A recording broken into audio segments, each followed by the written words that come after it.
हाँ जी, 12:01 हो गया, मगर दुबई वालों ने कहा है कि बुर्ज खलीफा पे पाकिस्तान का झंडा नहीं लहराया जाएगा, नहीं नजर आएगा। ये औकात रहेगी हमारी।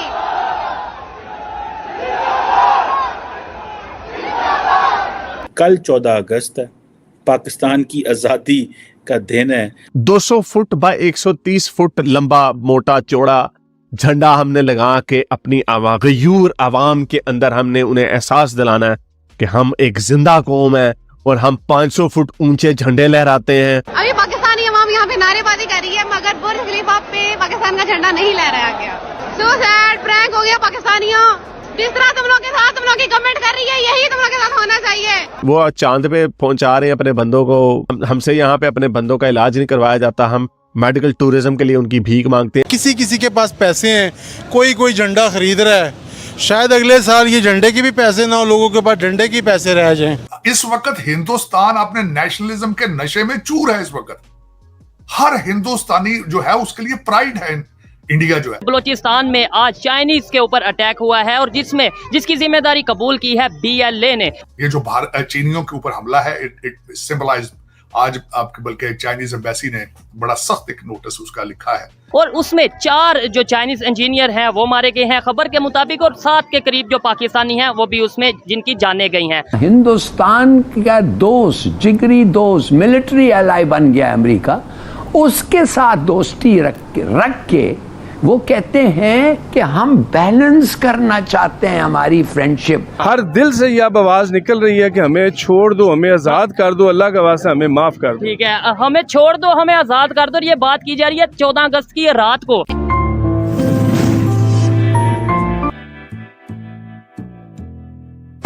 नमस्कार दोस्तों, जैसा आपको मालूम है हर स्वतंत्रता दिवस के मौके पर बुर्ज खलीफा पे इंडिया का झंडा लहराया जाता है। वहीं दूसरी तरफ पाकिस्तान ने भी इसकी कॉपी करना चाहा, लेकिन पाकिस्तान के साथ प्रैंक हो गया, क्योंकि पाकिस्तान की जनता जब बुर्ज खलीफा के सामने खड़ी थी कि अभी हमारा झंडा बुर्ज खलीफा पे फहरेगा, लेकिन बुर्ज खलीफा पे पाकिस्तान का झंडा नहीं फहरा। UAE ने पाकिस्तान के साथ तगड़ा वाला प्रैंक कर दिया। पाकिस्तानी जनता वहाँ पे रो रो करके विनती करती रही कि बुर्ज खलीफा पे पाकिस्तान का झंडा लहराया जाए, लेकिन बुर्ज खलीफा पे पाकिस्तान का झंडा नहीं लहराया गया। तो चलिए दोस्तों, इस पर पाकिस्तानी मीडिया का रिएक्शन देखते हैं, और अगर आपको यह वीडियो अच्छा लगे तो प्लीज चैनल को सब्सक्राइब जरूर करें। आजकल एक दो चीज चली है कि 23 मार्च और 14 अगस्त को कभी परेड हुआ करती थी, कभी एक वो निकला करते थे। आज मैं देख रहा था कि इंडिया वाले फुल ड्रेस रिहर्सल कर रहे हैं और परेड कर रहे हैं। हमने वो परेड और वो सारा कुछ छोड़ दिया है। क्या आप समझते हैं कि फाइनेंशियल प्रेशर है, या जैसे PTI और वो जो फोर्सेस है जिन्होंने फौज को टारगेट करना शुरू कर दिया था, ये उनको जो है वो उसकी वजह से ये की जा रहा है? आपको क्या लगता है, इससे भी जो है वो एक नेशनलिज्म बढ़ती थी, कौमियत बढ़ती थी, लेकिन 23 मार्च को भी नहीं हुई, वाने सदर में एक छोटी सी तकरीब कर ली, और 14 अगस्त को भी नहीं हुई, जबकि इंडिया वाले जो हैं वो तो फुल ड्रेस रिहर्सल कर रहे हैं। और वो इसको कैसे देखते हैं आप? चीमा साहब, 14 अगस्त वाले दिन, बल्कि मैं बताऊंगा 15 अगस्त के लिए तो यहाँ से कांग्रेसमैन उनके जत्थे जा रहे हैं भारत अपना अटेंड करने के लिए। उनकी 15 अगस्त की जो सेरेमनी है, हमारे फाइनेंशियली हो सकता है और सीरियसनेस नहीं है, और दूसरा है कि हौसला खौफ हो कि वहां पता नहीं कि वो गामा ना हो जाए, ये ना हो जाए, फला ना हो जाए। पूछने वाली बात यह है कि where are they heading, what are their intentions, कहाँ जा रहे हैं? हमारी अगली जनरेशन जो है वो क्या करेगी आगे? मेरा मकसद इस वक्त अगर देखा जाए आपका, तो ना बॉर्डर सेफ है, ना आपका लॉ एंड ऑर्डर चल रहा है, अंदर अदालतें भी नहीं चल रही हैं, इंडस्ट्री बंद है, बिजली नहीं है। बिजली आपने इतनी महंगी कर दी, कोई चीज आप मैन्युफैक्चरिंग नहीं कर सकते। आपको पता है आपके किया के 4 शोरूम बंद हो चुके हैं पाकिस्तान के। किया इज रैपिंग अप, और ये सारी चीजें लोगों को पता है, आपके रूलिंग एलीट को बिल्कुल सारा पता है कि व्हाट इज आवर डायरेक्शन। दूसरी साइड पे अगर देखा जाए तो मैं बल्कि आपको बताऊंगा कि भारत के अंदर एक मुकाबला हो रहा है कि अपना सर्च इंजन अपना बनाए।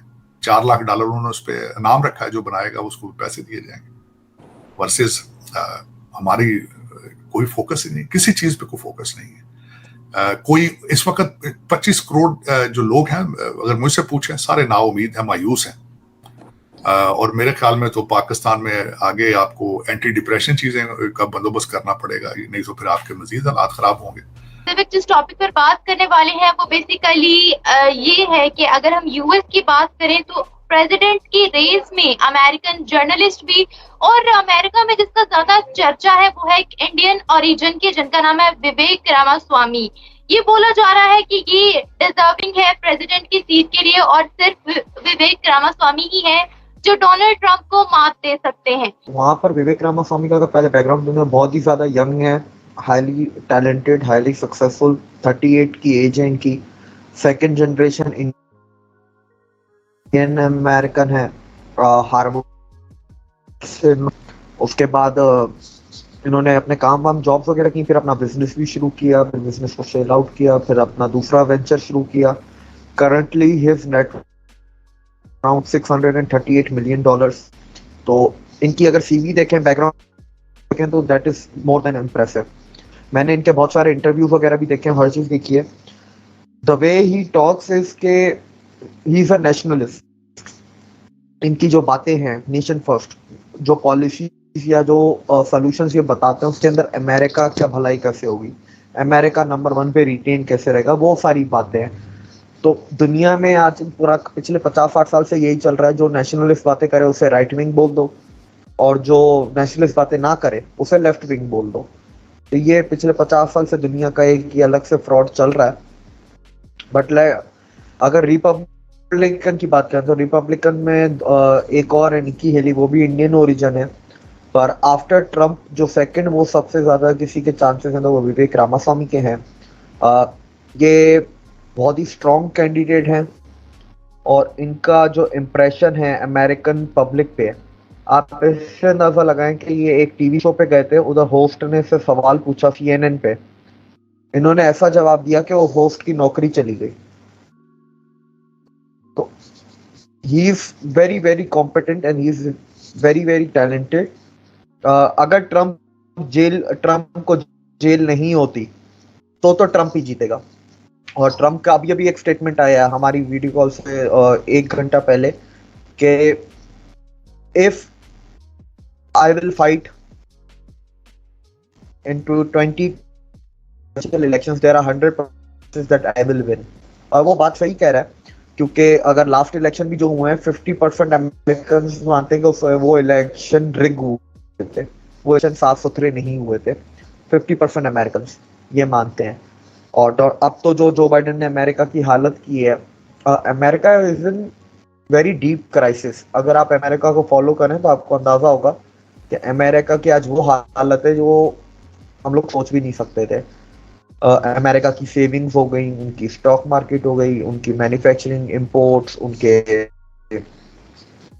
फॉरेन पॉलिसी हो गई, उनके बैंकिंग सेक्टर हो गया, हर चीज उनका डूब रहा है। उनका डेट टू GDP रेशियो हो गया, हर चीज उनका डूब रहा है। डॉलर की वैल्यू हो गई, तो अलायंस उनके टूट रहे हैं।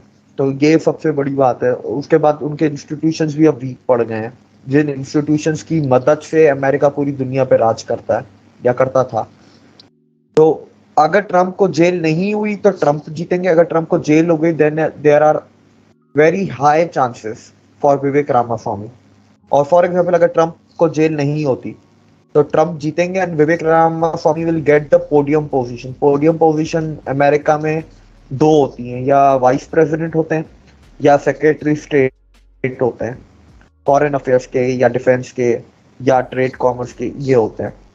मतलब जो भी होगा पोडियम पोजीशन इनको मिलेगी इफ ट्रंप फाइट्स, अगर ट्रंप को जेल नहीं होती तो। बिल्कुल दिव्या। और अगर विवेक रामास्वामी की बात की जाए तो इनकी नेटवर्थ $600 million के लगभग है और काफी ज्यादा इंटेलिजेंट इनको बोला जाता है अगर यूएस की बात की जाए, और काफी ज्यादा डिजर्विंग भी है।